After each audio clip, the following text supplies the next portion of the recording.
Alrighty, is that 2 o'clock time? Good afternoon, everyone, and welcome to Oki 811's Emergency Locate Request webinar.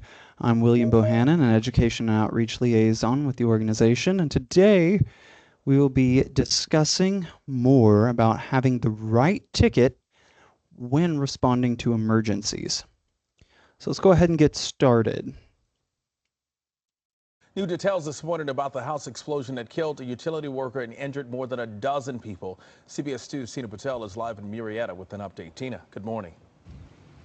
So many people affected by this explosion. You can see that this house behind me was leveled, but there were several others red tagged. Families not sure when they'll be able to come back home. It really did seem almost like a war zone. There was just, the roofing was everywhere. Glass was everywhere. Homeowners in this Murrieta neighborhood are still trying to process what happened yesterday. An explosion caused by a ruptured gas line that destroyed one home and damaged a dozen more. You actually could feel the shock of the explosion and the house move and the neighborhood just shake. You know, and that's how huge this explosion was. It was massive. Neighbors tell us the woman who had just moved into this home had gotten her kids out, but had gone back inside when the explosion occurred. Somehow she escaped with only minor injuries. So this is an example from an incident that occurred in Murrieta in California. And as we can see, the damage was extensive. But how does this apply to emergency requests? So as we go through our webinar today, we're going to look at what truly constitutes an emergency request versus a damage report. So let's look at the overview for more about what we're covering today. So today in our webinar, we're going to discuss the stakeholders, who all is involved with an emergency request and that process altogether. We're going to talk about requirements. What requirements are needed to constitute an emergency excavation? And then, of course, we're going to discuss expectations. What should you do when faced with an emergency? We'll discuss a lot of best practices for addressing that. And then we'll close out with resources that Oki 811 has on hand for all of your excavation needs. So let's jump into stakeholders, right? When we're looking at stakeholders, we have quite a few individuals involved, and of course, Oki 811 is right there. So as the contact center for connecting underground utility operators with excavators, we really are that central hub of communication with a lot of different things.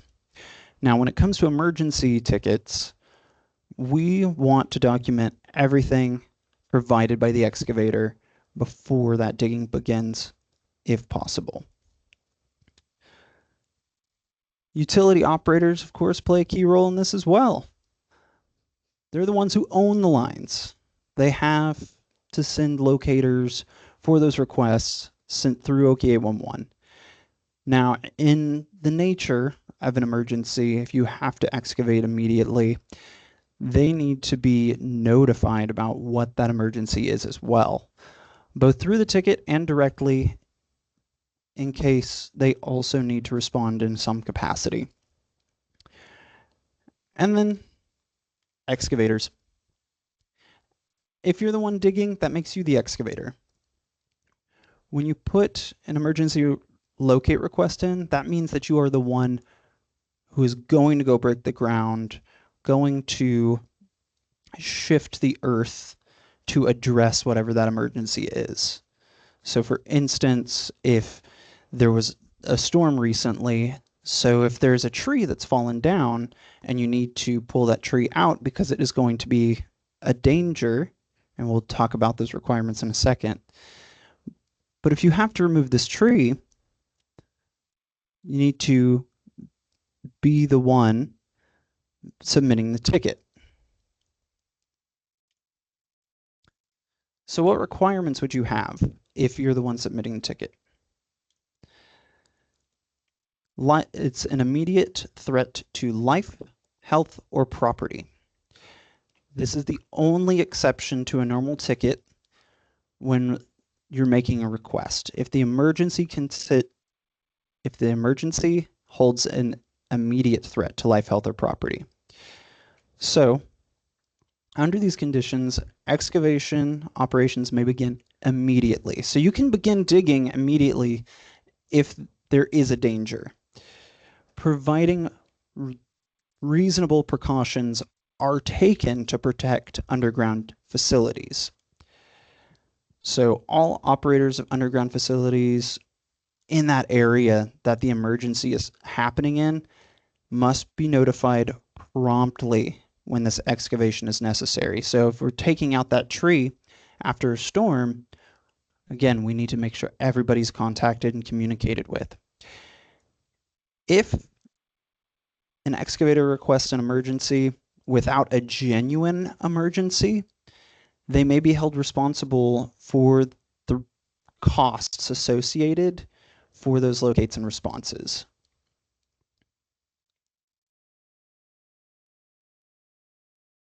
Now, it is important to note that emergency tickets may be submitted through the excavator portal or by calling 811 within the state of Oklahoma or our national number at 1-800-522-6543.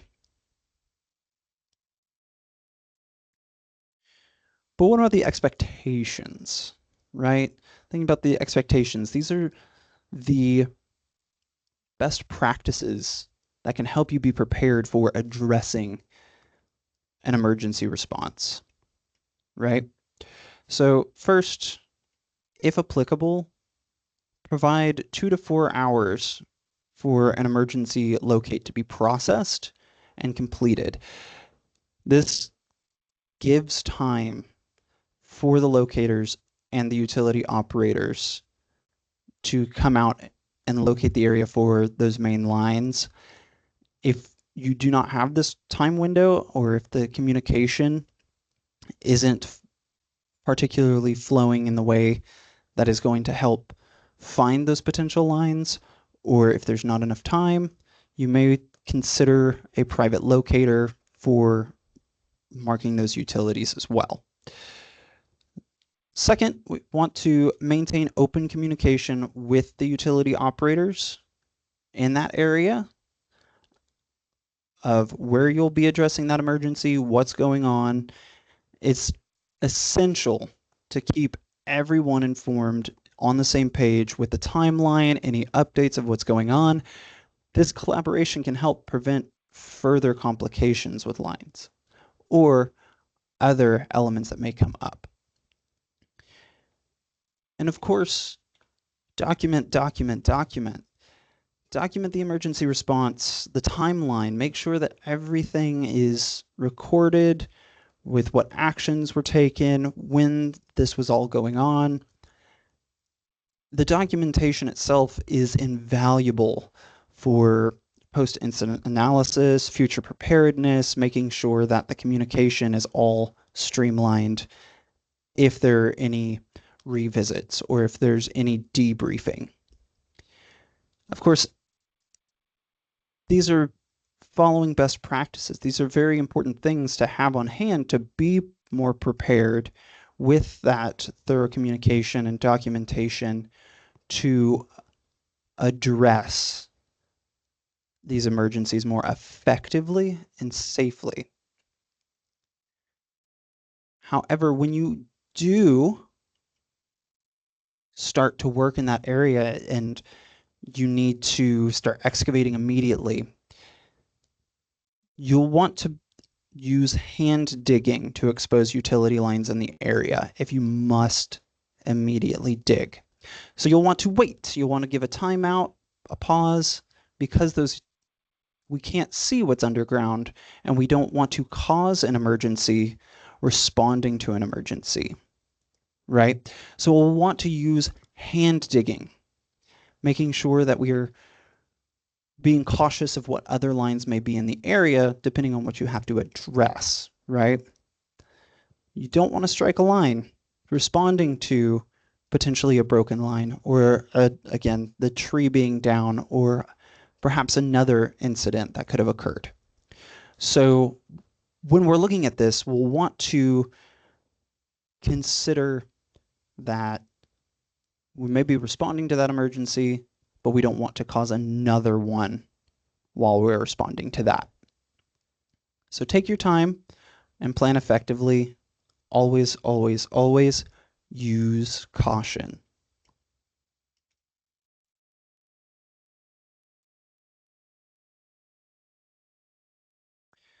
So let's look at if it's a damage or an emergency. So our emergency ticket, right? We would be the ones responding to that emergency. We'd be prepared with the tools and abilities to repair a line, bring out a tree, assist with whatever threat there may be against life, health, or property. It will require immediate action because there is that threat, right? And we need to keep in mind what those threats may look like. And we'll jump into some examples here in just a moment about what in particular those events may look like. Now, emergency tickets, again, may be submitted online or by phone. On the other hand, your damage reports, this would be a damage to a utility not responding to an emergency. So if you are doing a standard excavation, you strike a line, this is when a damage report comes in. If you are responding to the emergency, that's when the emergency ticket comes in. Damage reports may only be reported by phone. Damage reports may not be submitted online. Again, not responding to the emergency, and it may or may not be a threat to life, health, or property. And this is when either one of these tickets come into play. Having communication with that utility operator or the utility operators in the area is very important to know who's responding to that emergency and what level, if there is an emergency. So we'll look at a couple of examples of damages versus emergency tickets, right? What would constitute which one? So we're looking here at a strike on a gas line. Subcontractor was working in an area. They hadn't found the line yet. They hit it with their shovel. It creates a crack. So now there's a strike on this gas line. And then the utility operator is going to send out someone to repair the line. So the individual who struck the gas line, that would be a damage report on their behalf. As the utility operator sends out someone to repair the line, because there's a threat to life, health, or property, then that contractor going to fix the line would need to submit an emergency ticket, right? Now, what about a landscaper who was working in a residential area? They didn't think it was necessary to submit a ticket because they were working at a shallow depth, but they struck a fiber line. That landscaper who struck the fiber line needs to submit a damage report. However, the fiber contractor who would be doing the splicing and reinstallation, they would need to potentially submit an emergency request. So when we look at it, right, strike on the line, that's a damage. But repairing, because it is a threat to life, health, or property, and there needs to be excavation, that repair is an emergency. The strike on the fiber line is a damage. However, the contractor who's doing the splicing, reinstallation, and addressing the change and repair of the line, that could be an emergency.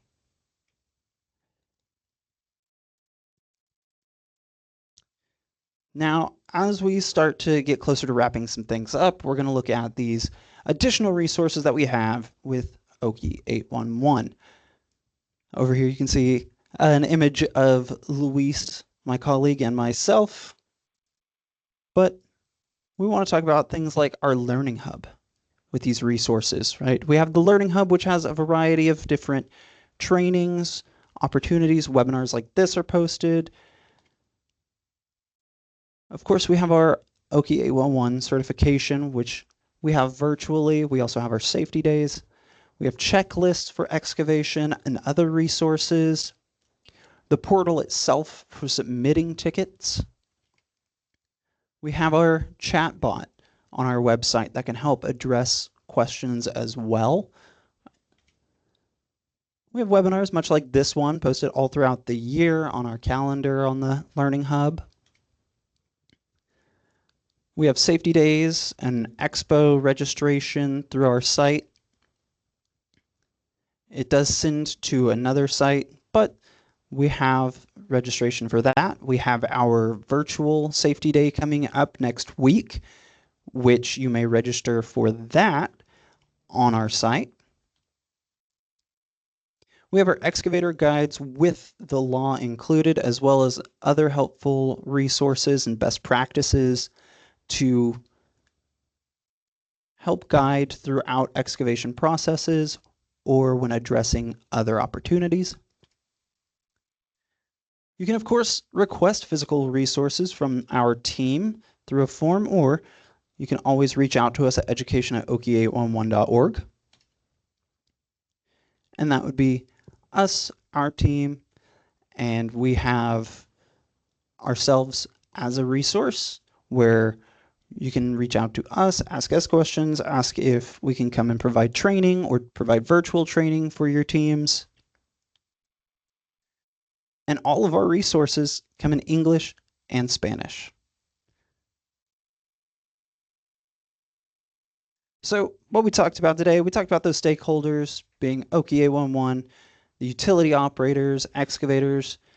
These are the individuals who hold a key part when addressing emergency locates. You have your requirements for that emergency locate, the primary one in the law being an immediate threat to life, health, or property. And then, of course, expectations, having documentation, having that communication, and digging safely as you address that emergency. Now, as we start to close out, I would love to ask for everyone to go ahead and give us a little bit of feedback, scanning this QR code, going to our feedback form. This is to help us tailor our materials more for you, the audience, and make sure that everybody's getting the resources that we can provide through Oki 811. Completing this feedback form will also put you in for a drawing for a $25 Amazon gift card at the end of the month. And we'll just give it a few moments here to let you scan and respond to that. We appreciate your presence and dedication to safe excavation. Outside of that, we hope to see you in the future for our next webinars and safety days. And you can always view our webinar schedule on our website, oki811.org, at the Learning Hub. If you scroll down a few clicks down, you'll see the event calendar, and you'll see all of our webinars. For example, like Bo mentioned, our virtual safety day is next Wednesday. We're going to have 4 great sessions, be giving away 4 $25 gift cards at each of those sessions. So there's more chances to win by tuning in and learning with Oki 811. All right, perfect.